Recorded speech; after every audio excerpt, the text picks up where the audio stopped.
Hey guys, this is Steven at the GruvGrill factory, getting ready to give you a product demonstration. This is one of our early versions. You can see you've got a really sturdy handle to pick up this on. Toss it in the back of your truck, back of the car with the rest of your camping equipment. It's going to take up no space at all. Sides of your grill right here. You've got the front or back here. The other side, front or back here.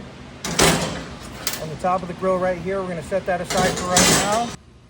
You're going to notice a couple of slots. Now it's really easy to figure out which side goes on the inside or the outside. If you can read the logo, you're looking at the outside of the GruvGrill.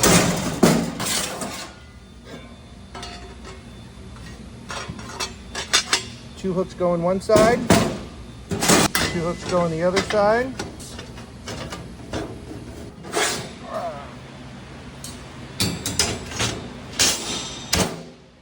A couple of bolts out, snap a few pieces together, and you're ready for the barbecue.